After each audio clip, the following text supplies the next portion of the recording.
Hello everybody. आओ sir से पूछे कि इस नए एपिसोड में आप सबका एक बार फिर स्वागत है। बीच में हम थोड़ा क्रम को जारी नहीं रख सके, इसके लिए हमें खेद है। लेकिन इसके लिए जिम्मेदार हमारी प्रतिबद्धता नहीं है बल्कि तकनीकी समस्याएं हैं। हमारे पास थोड़ा अच्छी प्रकार का फ़ोन नहीं था और कुछ और भी समस्याएं थी इस बीच, जिस वजह से हम कंटिन्यू नहीं कर सके अपने इस अभियान को। लेकिन अब हम फिर आपके सामने हाजिर हैं, एक बार फिर आपके सवालों के जवाब, आपके मन में उठने वाली इच्छाओं को शांत करने का प्रयास करने के लिए। जैसा कि आप सभी जानते हैं, हमारी संस्था का उद्देश्य पैसा कमाना नहीं है। हम अपनी संस्था में पढ़ने वाले हर बच्चे से उम्मीद करते हैं कि वो मेहनत से पढ़े, पैसे की बिल्कुल चिंता ना करें।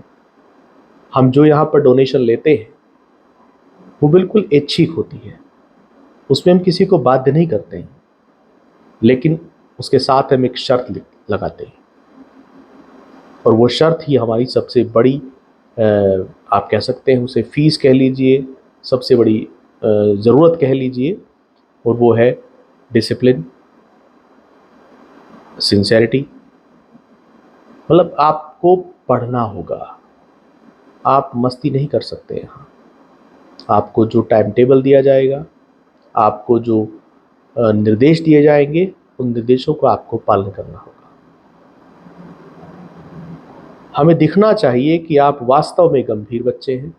हमें दिखना चाहिए कि वास्तव में आपके अंदर कुछ कर गुजरने की इच्छा है। अगर हमें लगेगा कि आप गंभीर नहीं हैं, तो फिर हम आप पर अपने संसाधन खराब क्यों करेंगे। हमारी कोशिश रहती है चाहे एक बच्चा हमारी संस्था में रहे, लेकिन वैसा रहे जो अपने लक्ष्य को लेकर गंभीर हो, अनुशासित हो और जीवन में कुछ बड़ा करना चाहता हो, कुछ बड़ा। हम ये नहीं चाहते कि बच्चा सिर्फ कामयाब हो। कामयाब तो हो ही जाएगा अगर आप थोड़ा बहुत भी गंभीर हैं, थोड़ा बहुत भी आप पढ़ लिख लेते हैं, तो भी आप कहीं ना कहीं कुछ ना कुछ अच्छा कर ही लेंगे। अपना जीवन यापन आप आराम से कर ही लेंगे। लेकिन अगर आप योग्य हैं, अगर आपके माता पिता ने आपको पूरा समय दिया हुआ है, पूरा पैसा भी वो आपको देते हैं,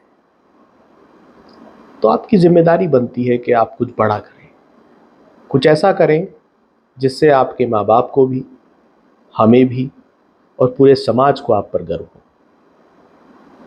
और ये बड़े काम नहीं होते हैं, ये कोई ऐसा नहीं कि असंभव होते हैं। आप ही जैसे लोग बड़े बड़े काम करते हैं, सिर्फ अंतर सोचने का होता है। मैं यहाँ बहुत सारे बच्चों को कोशिश करता हूँ कि वो आईएएस अफसर बने, सिविल सर्वेंट बने, मेहनत करें, दिन रात एक करके वो इस मुकाम तक पहुँचे कि दुनिया उन्हें सलाम करे। लेकिन कुछ तो बच्चों की आर्थिक स्थिति कमज़ोर होती है और उससे कहीं ज़्यादा उनकी मानसिक स्थिति कमज़ोर होती है। आर्थिक स्थिति कभी इतनी कमज़ोर नहीं हो सकती कि वो आपको कुछ बनने से रोक दे। कितनी ही कहानियाँ भरी पड़ी हैं जहाँ गरीब से गरीब आदमी भी बहुत बड़े बड़े पदों तक पहुँचे हैं।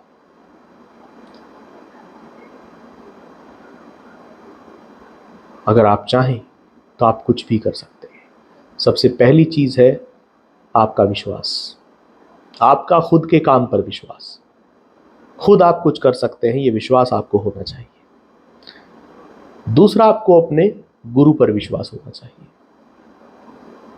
कि हाँ, जिस गुरु के पास मैं पढ़ रहा हूँ वो ये नहीं कि वो बहुत होशियार है, मैं सबसे एक्सपर्ट गुरु के पास पढ़ रहा हूँ, ऐसा नहीं। आपको सिर्फ इतना विश्वास होना चाहिए कि जो गुरु मेरे साथ है वो वाकई चाहता है, वो दिल से चाहता है कि मैं कुछ बनूं, मैं कुछ बड़ा काम करूं। अगर आपको अपने गुरु पर इतना विश्वास है और आपके अंदर अपने काम पर विश्वास है तो निश्चित रूप से आप मेरी ये बात लिख सकते हैं। मैं स्टैम्प पेपर पर लिखकर आपको दे सकता हूँ। आप निश्चित रूप से उस कितना भी बड़ा काम कर जाएंगे। मैंने पहले भी कई बार कहा है कि आज से 8-10 साल पहले जब ये इंटरनेट नहीं होता था तो बहुत गरीब घरों के बच्चे हमारे पास आए, हमसे बोले कि देखिए हमारे पास तो पैसा है नहीं, अब आप बताइए हमें क्या करना है। हालांकि हमने उनको कहा कि भाई अगर तुम्हारे घर वाले तुम्हें कुछ कराना चाहते हैं तो पहले उनसे पूछ लीजिए, हो सकता है उनके दिमाग में आपको लेकर कोई सपना हो।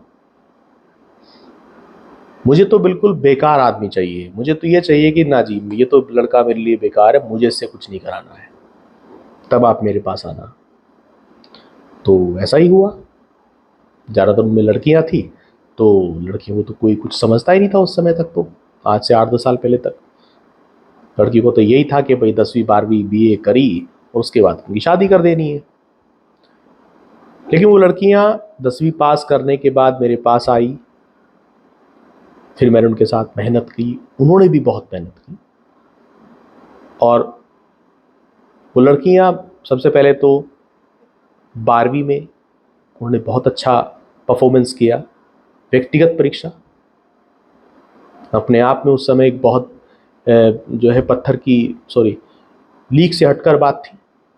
कई लोगों ने आलोचना करी, मेरी भी करी, उनकी भी करी कि ये क्या कर रहे हो, प्राइवेट पढ़ोगे, नंबर नहीं आते, ये वो। लेकिन उन सब बच्चों ने बहुत मेहनत की, मैंने भी उनके साथ बहुत मेहनत की और वो 75 से 80% नंबर लाए। फिर उसके बाद वो आगे पढ़े और कमोवेश और लगभग सभी की नौकरियां उनमें हो गई हैं। हालांकि कुछ लापरवाही भी हालांकि उनमें से कुछ बच्चों ने लापरवाही भी की, उसका थोड़ा बहुत खामियाजा उन्हें भुगतना भी पड़ा। तो मतलब मेरा कहने का ये है कि उस समय बच्चों के लिए इंटरनेट नहीं होता था।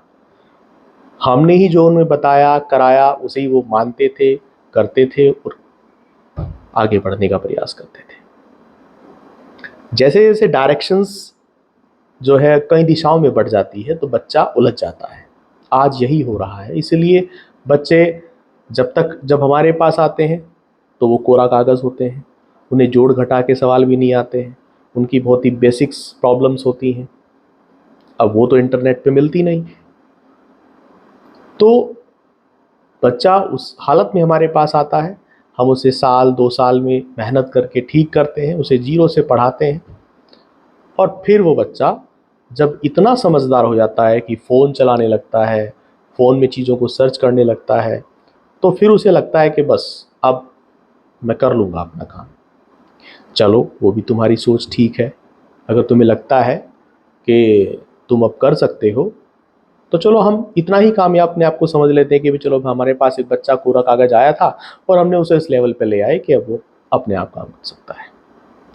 लेकिन बच्चों, आप कैसे भी काम करो, मैं नहीं कहता कि आप मेरे पास पढ़ो, मेरी बात मानो।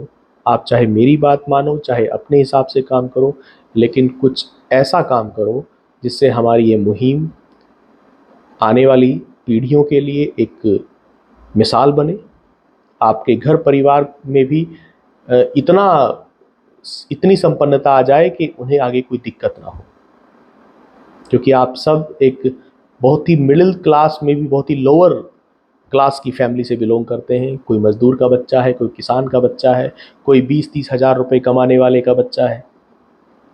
आपका काम जो है छोटी मोटी जॉब से नहीं चलने वाला है। भले ही आपके माँ बाप, आप खुद भी छोटी मोटी जॉब लेकर सोचते हैं कि वह हमने बहुत बड़ी कामयाबी हासिल कर ली है, लेकिन मेरी आपसे यही गुजारिश है कि आप ऐसी नौकरी प्राप्त करने का प्रयास कीजिए जिससे आपकी सारी मुश्किलें, आपके परिवार की मुश्किलें भी हल हो जाएं और हमारी संस्था का भी नाम रोशन हो। आगे आने वाली जो जनरेशन है वो भी समझे इस बात को कि नहीं भाई, मेहनत करेंगे तो हमें ज़रूर कुछ मिलेगा। देखिए, जिन बच्चों के पास पैसे होते हैं वो सहारनपुर जाके पढ़ सकते हैं, दिल्ली जाके पढ़ सकते हैं, इलाहाबाद जाके पढ़ सकते हैं, वो कितनी भी महंगी किताब ले आ सकते हैं, वो कितना भी डेटा खर्च कर सकते हैं। लेकिन जिन बच्चों के पास पैसा नहीं होता है, जो ना किताब ला सकते हैं ना कहीं और जाके पढ़ सकते हैं, वो मायूस ना हो, वो हिम्मत रखें। हमने इससे पहले भी कई ऐसे बच्चों को आगे बढ़ाया है, आप भी आगे बढ़ेंगे निश्चित रूप से।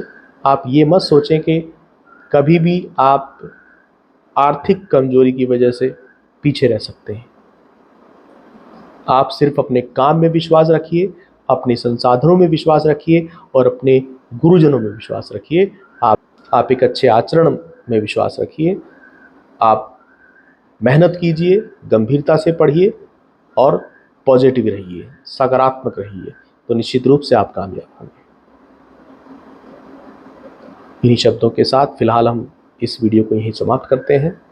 आशा करता हूं कि आप मेरी बातों को समझ पाए होंगे। अगले हफ्ते फिर एक नई ऊर्जा के साथ, एक नई विचार के साथ, एक नई सोच के साथ आपके सामने हाजिर होंगे। आज के लिए इतना ही। आप सबको आशीर्वाद, आपके अभिभावकों को मेरा नमस्कार। Good night.